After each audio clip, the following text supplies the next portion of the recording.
Uh, Thank you all again. Thank you to Angela. So Richard Crouse is our next reader, and he's the regular film critic for CTV's Canada AM. His syndicated Saturday afternoon radio show Entertainment Extra originates on the News Talk 1010 network in Toronto.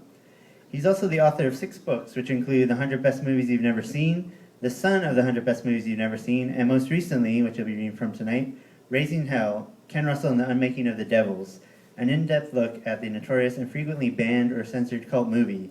He also happens to be the owner of the world's best collection of socks. So please give a warm welcome to Richard Crouse.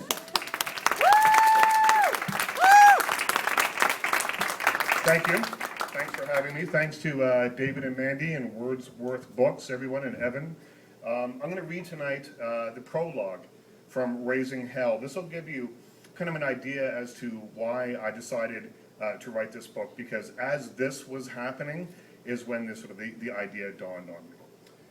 It was the kind of email that sends a chill down your spine. On the day an ad appeared in the newspaper touting my live interview with legendary director Ken Russell at a screening of his cult film The Devils, I got a note from Phil Brown, a writer who had just had the, quote, pleasure of interviewing Russell on the phone.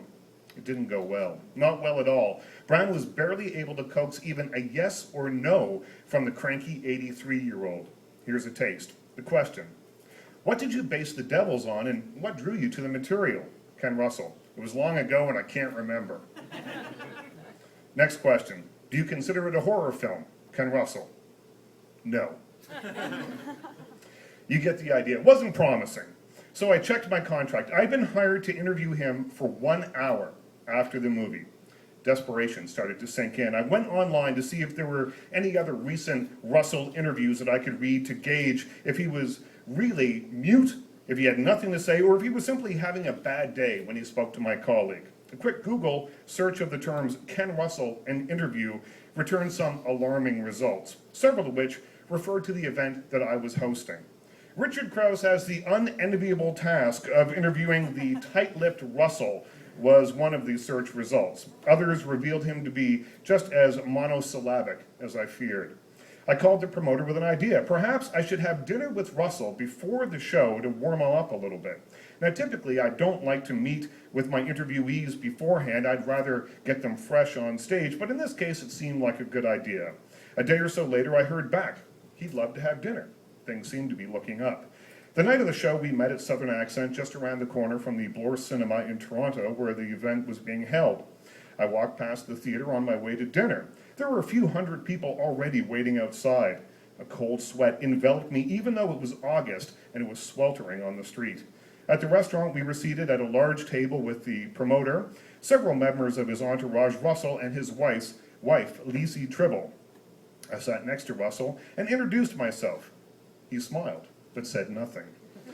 I told him a story about how, as a 12-year-old child, I snuck out of the house and hitchhiked 200 miles to see Tommy, his 1975 rock opera. I told him I was grounded for a year afterwards, but it was worth it. He smiled a bit more broadly, but still no sound passed his lips. The waiter came by. Russell's wife ordered him a drink. He smiled. At least he seemed to be in a good mood, I thought. The waiter came back, more smiles, and I thought, detecting a nod of the head, but there were still no words. I was thinking of excusing myself from the table and faking a heart attack to get out of hosting, but I persevered. The silence at the table was deafening, so I left early to check out the theater. It was sold out. Even the balcony was jammed. 950 seats sold to hear my conversation with a mute. We had to move the onstage setup of 2 chairs and a table to the auditorium floor because Russell wouldn't have been able to make it up the steep stage stairs. Trouble was, we were plunged into darkness down there. Great, I thought, sitting in the dark, talking to myself for an hour. This is going to be the hardest paycheck I've ever earned. My phone rang. Russell was on the way. He moved very slowly, so I was told to chat up the audience before my intro. I told the Tommy story. I talked about The Devils, how it's one of the most controversial movies ever made, and how lucky we were to be seeing it on the big screen. The audience was really eating it up, whooping, clapping. I still had no idea if Russell was prepared to actually say anything. I introduced him as he walked down the aisle, supported on one side by his wife and on the other side by the promoter who got me into this mess. When the words, "Help me introduce Ken Russell," slipped from my mouth, the audience jumps to its feet as though an electric shock was sent through every seat in the place. It was as if I had just said, "Ladies and gentlemen, please welcome back from the dead for your performing pleasure tonight, Elvis Presley." He nodded his now familiar nod to the audience, but still said nothing. I took a deep breath and started with a general question about the film. He answered, "Hooray," I thought, but what he said didn't seem to make much sense, but at least I knew his vocal cords were working and I could work with that. From there, it was as if he fed off the energy of the audience and grew stronger as the night wore on. He was funny, eccentric, and slightly cantankerous. Most of all, he was long-winded. In short, he was just like the movie he was there to speak about, confounding, unexpected, and entertaining. When I asked what made Oliver Reed's performance in The Devil so special, he said, "It's a rather unique performance insofar as he really pulled out all the stops. I had a special relationship with him. It was quite simple, but effective. He called me Jesus."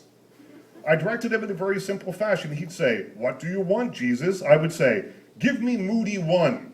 Moody 1 was one of the simplest instructions that I could give him. Moody 2 was a little bit more important, and Moody 3 was, "Do anything you like." And that was what he usually did. Moody 3 could be extremely dangerous. He was a very moody guy, and I would often say, "Careful, boy, there are women and children present." He would really let himself go. I followed by asking if Reed's unpredictability was made him a great actor. "Great actor," he deadpanned. "I never said he was a great actor. No, he was a terrible actor." "Well, why would you work with him over and over again?" "Well, because he was cheap." That was my night with Ken Russell, and it was during that I decided that if we could get 950 people to sit there and watch this, that we could sell at least 950 of these books. So it was during that sort of horrible moment that I decided to do it, but it turned out really well. And this is the interactive part of the evening. I'd like everyone to raise a glass to Ken Russell, who died 1 year ago this month. So cheers to Ken Russell and to Waterloo. Thanks for having me.